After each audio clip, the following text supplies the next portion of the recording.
So, hi audience. Today we are here and we are gonna start our podcast on onpoint channel. So, greetings of the day, everyone. So, today we do have guest who's a professor, who's a doctor, and what not, right? So, we are gonna take so many clips and we are gonna ask so many questions to our guest. And our guest is Dr. Shruti Kakkar. So, ma'am, could you please tell us who you are, who the actual Dr. Shruti Kakkar is? Thank you. First of all, I would like to thank you for having me here, and it's my pleasure to be talking to you today.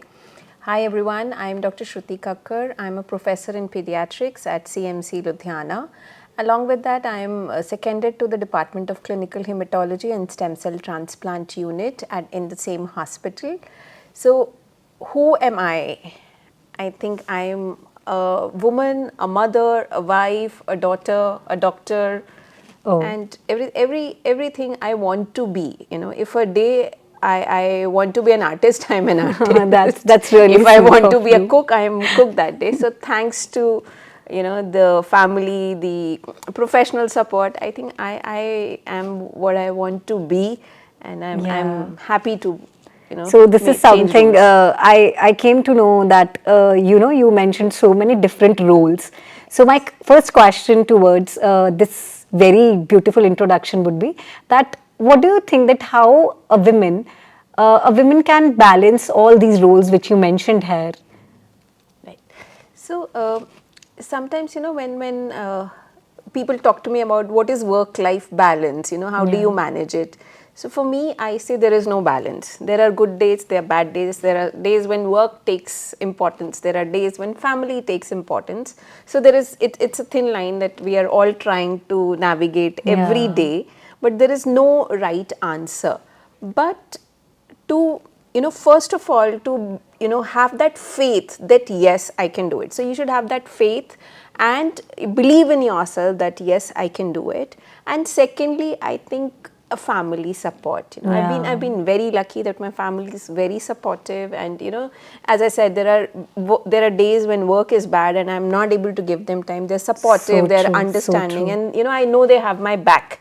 So I think this is faith in yourself and to have a loving, caring, supportive family. So you said a very good thing that everybody need to faith in themselves, right? Yes. They need to believe in themselves. Might be they need to have faith on God or any other universal power, right? So my second question would be, ma'am, what do you think that how you could elaborate this beautiful journey when you thought that I need to be the part of this field, and how you cultivated your field which you breathe for? Right. So I was born in Adampur. My father was a teacher in Kendriya Vidyalaya, and then he got transferred to Delhi. So all my schooling was done in Delhi. And as every adolescent, my parents at that time wanted me to be a doctor because my bua and fufaji were doctors, and they were quite impressed by what they were doing. But me being me, and every adolescent behaves like that, because they wanted me to be a doctor, I wanted to be and I guess something else. It's everywhere. It's everywhere.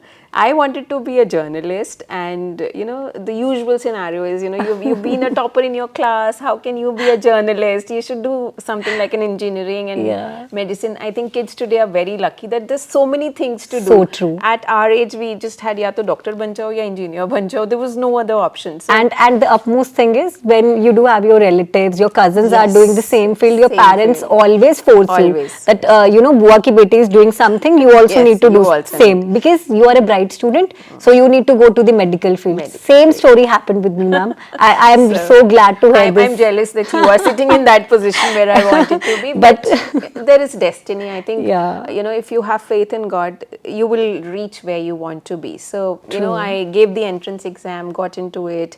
I did graduation, the MBBS from Government Medical College, Stanley, Chennai. And then I went to KGMC Lucknow for my post-graduation during MD Pediatrics. And this was the phase I was doing things because they were supposed to be done, Once I got into MBBS and I knew my parents wanted me to be a doctor.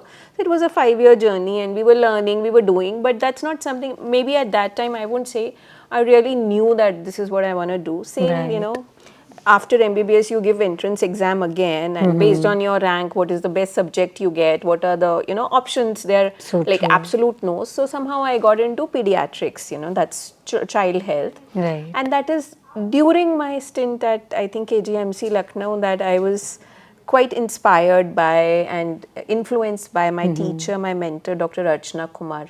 In UP during early 2000s, she was trying to treat children with cancer and blood Right. disorders, and UP was a state where there was poverty, there was illiteracy, and there were so many other misconceptions. It was very difficult. And she was already doing was so well. already, yeah. Yeah. So there were problems, there were deterrents, but she was fighting against them. Yeah. And within my batch, we were 18 batchmates per year. Yeah. And all of my batchmates would say. So may I ask you that what was the gender, the graph was there? Like 18 were the women? No, Or I believe 5 were women and rest were, All right. I think 4, I believe 4 women and rest were all boys. All right. And all of them were like, once a child was diagnosed with cancer or blood disorder, everybody was like, leave it. There's no chance they're going to survive it. Yeah. Even if they they would start treatment and then they would run away in the middle, or they may not survive the treatment per se. Right. So there was a negative, feedback So true. every time the child was diagnosed with cancer. And during, that dilemma that, why are we giving up? That, Yeah. feeling inside me that no, we shouldn't be giving up so easily. I went and asked my teacher, Dr. Archana Kumar, ma'am, how do you keep doing it? Or why are you doing it? You know, why are you trying to treat children with cancer when you know only a few survive? And she made me sit down and she said, Shruti, even if one child survives, for that family, it's 100% result. So true. So strive for one child at a time, and things are changing and they will change. There will be a time when every child with cancer will receive treatment and will survive. So unless and until we make a start now, this will never happen. Right. So all of us need to play our part. And I believe since 2009, today's 2025, we all have come a long way. Exactly. Initially they Now were... people are getting much aware even. Yes. Earlier there was no awareness, People used to think about, oh, cancer, now we are not gonna, survive. And we are gonna die, might be within year or 2 or might be 3, but there was no hope. Now with the technology, you could say, with the right education, people are getting aware that this is something, we need to get it treated. Yes. And we need to get it treated in the right way. Let's say, I know my few of friends, there's my friend who was having this breast cancer, right? And she just said me one thing that, Nitansha, I do feel like that I'm not going to survive, but my doctor, she was really fantabulous. She had given me such a, motivation that I need to live. So, ma'am, could you please let me know about that, how you give this motivation to your patients or your students? And how you think like that this generation need to get that, motivation thing in their veins? So, one thing is that, as you said, the science has kind of progressed so much. Right, We all right. heard about CAR T cell therapies and gene therapies coming and being made in India. So, that gives hope that, the future is bright. Right. The toughest time is, I believe, for the family, when your child is diagnosed with cancer, Exactly. that's the bottom, you just hit rock bottom at that time. And that's when they need all the support, and we all sit with them. We have a team where we have a social worker, a patient navigator. We get other parents on board, whose children have survived cancer and they're Right. doing. So we kind of sit together and tell them, see, there is no getting away from the fact that it is a tough situation, Right. but there are chances, with modern treatment, there are more than 80 to 90% chances, and there's so many modalities of treatment available that giving up at this point of time is not an option. There are financial support which is available, and we, whosoever is listening to your podcast, if you want to contribute, please do, contact us, and Sure, we will be able to save more and more children. So that's, from the parents' perspective, that make them feel that they are not alone in this journey, and there's so many support groups which are available. there are survivors of childhood cancer, there are parents of childhood cancer survivors who are there to share their journey and willing to share their experience, and that's what gives them hope. A doctor saying aap theek ho jaoge maybe does not give that much of influence, but a survivor saying, survived. see, I had cancer when I was 6, 14, Yeah. 15, and now I'm 24, I'm working, I'm married, I have a child. That And gives them. it gives a very motivational story in the mind, right? Yes. So, ma'am, when we're talking about this, cancer patients, what do you think? How much psychology plays a vital role in A this? lot. Right? A lot. A psychology does. See, as I said, that's the time when you mentally, physically, financially, you hit rock Right, bottom, right. right? And that's when you need every support, right? So that's why we have psychologists, Yeah. especially child psychologists, and within the department also, who help sit with them, talk to the parents, talk to the child. And it's It is- really important to make parents also understandable about that this is something you also need to, you need to be a little gentle towards your kid, right? Yes, And this is something where every patient, it's not about cancer patient. When we talk about, let's say, ma'am, agar mujhe bhi cold hai na, I would think once only in a day, ki I need my mother to be here, right? So this is something with everybody. So my next question would be about that. What do you think in this generation when we are talking about AI world? How much AI is now, helping within your field? So AI in healthcare is a developing field, and now we are looking at AI helping us in diagnosis. We have these simple blood reports. When the machine flags that this Yeah. is a red thing, so there are chances that a human error, or it won't skip our eye. So Yeah. yes. Then secondly, I think there are a lot of AI thing in radiology when they're screening films, making diagnosis, staging. That's when Yeah. AI is coming in. Also, I believe in future there would be AI in when we're trying to reach out to farther remotest place, where Right, a right, human right. being or a doctor may not be possible. But if you upload a picture, or you upload a video, or you Yeah. upload a report, AI would be able to at least direct, that this is Yeah. serious, or connect you to I something. hope, but we are not gonna get AI doctors. Hope so not. Not. I don't feel like because human touch is really Human important, touch, right? yes. So let's say I read one of the article few days back where it was written that after 15 or 20 years we would be getting one AI doctor, and where the doctor would be operating the brain surgery or doing the brain surgery. But I do feel like that would be really difficult. See, we are already doing robotic surgeries, right? But a robotic surgery is being monitored by a doctor at Yes. this point of time, right? So, as you said, AI will definitely play a role, but you need a person behind that. Exactly. A human being can change. As we are talking, Yeah. we are having ideas and we are changing our Yeah. mind, and we are getting new answers, or we True, get true. going on a new path, right?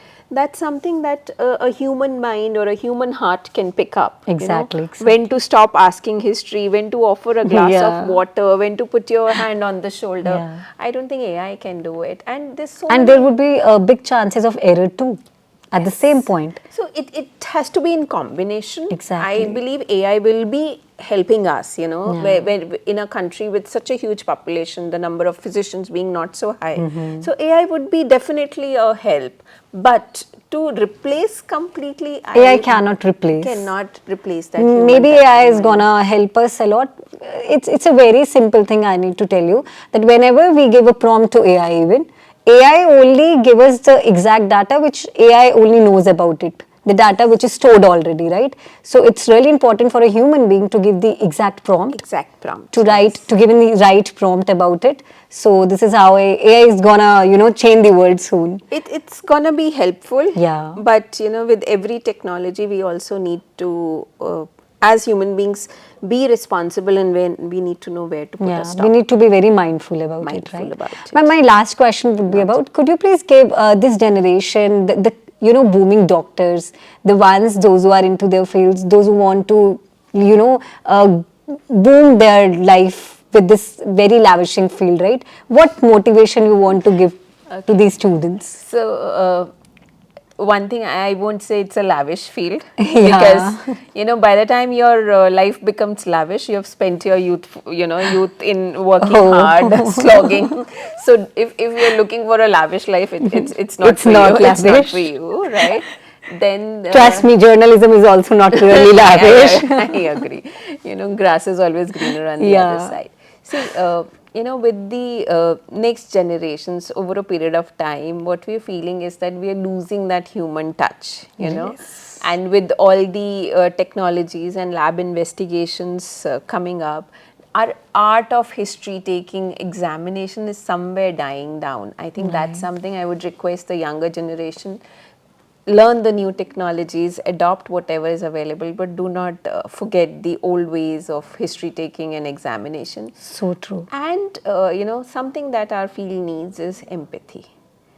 When your patients, nobody comes to the hospital when they are happy, except for probably gynecology when a baby is being So born. true. Apart from that, everybody coming to the hospital, they've come there because they're sick, right? Yes. So that's when your human part has to come forward. You may be busy, you may be tired, you might have Right. spent some sleepless nights, but at that point of time when you're dealing with that particular patient, I think that should be your point of attention.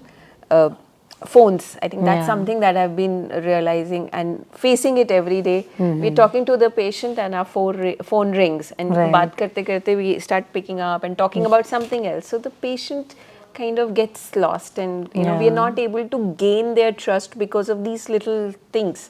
I think Yeah. that's when I would request. Even this is my observation also. I was talking with one of my friend few days back about that. Now we don't have family doctors much. Yes.